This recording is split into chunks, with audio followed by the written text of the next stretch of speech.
안녕하세요. 한약을 요리하는 대장금 채널의 남미정 약사입니다. 오늘은 전립선에 대해 그 증상과 만성 전립선염 그리고 전립선 석회화에 대해 그 근본 원인과 치료 방법에 대해 이야기해 보려고 해요. 전립선 증상은 아래 회음부의 통증이나 시골 위쪽에 느껴지는 뻐근함이죠. 특히 소변이 자주 마려워서 화장실에 가면 소변이 시원하게 나오지 않으면서 자주 마렵고, 야간에도 소변 때문에 자주 깨게 되며 사정 후에 통증을 심하게 느끼기도 하고요. 방광염 증상과 비슷해서 구별하기 어렵다는 분도 계시지만, 전립선염 증상은 회음부와 음낭, 사타구니의 불쾌감을 동반하며 소변을 볼 때 소변 줄기가 가늘어지는 세뇨 증상이 동반되므로 엄밀히 방광염 증상과는 차이가 나지요. 그럼 자세히 들어가서 왜 전립선염이 발생하는 걸까요? 감기나 장염처럼 전염성이 있는 것도 아닌데 왜 갑자기요? 세균성 혹은 비세균성인 경우 만성 염증이 원인이라고 하지만 왜 갑자기 세균이 침입하고 왜 세균도 없는데 염증이 생기는 걸까요? 먼저 세균성에 대한 답은 균은 우리랑 평소에 살고 있는 균이고, 이 균이 내 몸에서 갑자기 늘어나는 이유는 내 몸의 환경이 균이 번식할 환경이 되어서 라고 말씀드릴 수 있어요. 가령 균들은 덥고 습한 환경에서 더 잘 살므로 내 생식기 주변이 더워지고 습해졌다 라고 하면 이해가 쉬울까요? 그리고 대부분 전립선에 열이 생기고 습해지는 환경은 동양의학에선 간에 생긴 열 때문이라고 보아요. 이렇게 생각해 보아요. 평소에 방귀만 뀌어도 아랫부분엔 세균이 득실거려요. 하지만 특별히 이것으로 세균 감염이 되어 전립선염이 오지 않아요. 하지만 긴장과 스트레스, 과로가 누적되면서 간에 열이 지속적으로 발생하게 되면 그림에서와 같이 간과 연결된 생식기에 열이 생기고, 열과 함께 주변이 축축해지면서 평소에 존재하던 세균이 순식간에 늘어나게 되죠. 그리고 이것이 동양의학에서 생각하는 세균성으로 전립선염이 생기게 되는 이유이죠. 하지만 사실 세균이 번식하지 않는다 하더라도 지속적으로 생식기에 생긴 열로 세포는 열에 의해 붓고 충혈이 되어 자체적으로도 염증세포로 변할 수도 있어요. 이것을 전립선의 만성 염증 상태인 비세균성 전립선염이라고 부르는 거고요. 따라서 동양의학적으로는 세균성 전립선염이든 비세균성 전립선염이든 고치는 원리는 똑같아요. 왜 병이 생기는 원리가 같으니 치료법이 같다는 원리로요. 그리고 구체적으로는 피곤이 누적되고 스트레스성 긴장이나 화를 참고 억제하는 상황 등에서 생긴 간의 열을 완만하게 식혀주고, 생식기 주변의 열을 해소해주면 거기에 소변이 잘 나갈 수 있게 하는 약초를 첨가하면 웬만한 전립선염은 쉽게 고칠 수 있죠. 물론 스트레스가 지금도 심하여 계속 화가 나고 긴장 상태라면 향부자라는 약초도 함께요. 그걸로 세균성 전립선염까지 고칠 수 있냐고요? 네, 물론이죠.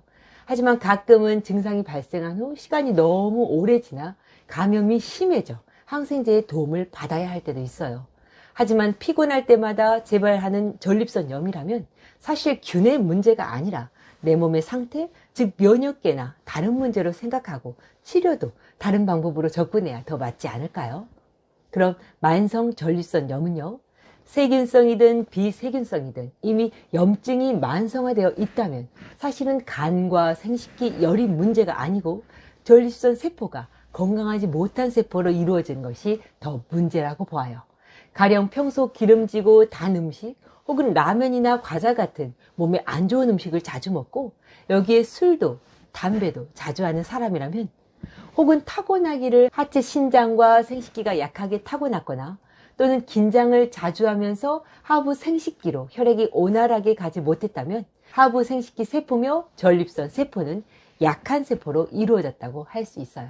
가령 아토피 같은 만성 피부염도 타고나기를 또는 후천적으로 피부 세포가 약해져 조그만한 열에도 쉽게 염증 세포로 변해버리는 것처럼 전립선 세포도 약해져 있는 상태에서는 간에 열이 조금만 생겨도 전립선 세포가 염증 세포로 바뀌어 버리는 거죠. 그럼 이렇게 약해져 있고 만성적으로 염증화 되어버린 세포는 고칠 수 있는 거냐라고 물어보시겠죠? 아토피도 결국에 만성으로 염증화된 세포가 밀려나가고 건강한 세포가 점차 차오르게 하면 완전히 고쳐져 재발하지 않듯 만성 전립선염도 전립선 세포 주변으로 건강한 혈액이 제대로 흘러 전립선 세포가 새로운 세포로 잘 재생되면 거기에 평소에 건강하고 세포를 살리는 음식을 먹여주고 운동으로 순환도 촉진해주고 잠도 더 숙면이 되게 도와주면 급성 염증에 비해 시간은 더 걸리겠지만 세포가 건강해지고 간에도 전립선에도 쉽게 열이 차지 않게 되면서 만성 전립선염은 완전히 고칠 수 있게 되지요. 그럼 크게 힘들진 않지만 왠지 찝찝한 전립선 석회화는요, 우리 몸의 어떤 부분에 순환이 잘 안 되고 열이 지속적으로 가중되면 세포가 약해지고 만성 염증이 가능하다고 하였죠. 그럼 그런 상태가 오래 진행되면 어떻게 될까요? 시간이 오래 지나면 세포 자체도 위축되고 말라가겠죠. 세포 사이사이 진액은요, 맞아요. 세포 사이사이 진액도 말라버려 가루 같은 석회로 변하게 되어요. 왜 수도꼭지 주변으로 하얀 석회가 끼어 저게 왜 생기는 거지 하고 궁금해 하신 적 있으시잖아요. 우리 몸의 세포도 신진대사가 안 되면서 정체되면 결석화 될 수 있어요. 이것이 어깨 결석으로 또 간 결석, 때로는 스님들의 사리로 눈에 보이는 거고요. 그럼 전립선에 순환이 안 되면서 열이 가중되고 여기에 세균성이든 비세균성이든 염증이 반복되었어요. 당연히 결국엔 전립선에 석회가 낄 수 있겠죠. 물론 이 전립선 석회화가 문제가 되는 것은 아니에요.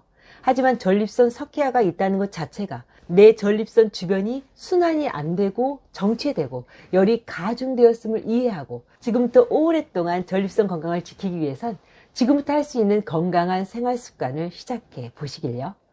오늘 말씀드린 내용이 급성으로 혹은 만성적인 전립선염이 반복되어 몸도 마음도 지치신 분들에게 희망이 되는 내용이 되었길 바라며 오늘도 복을 부르는 감사한 하루 보내세요.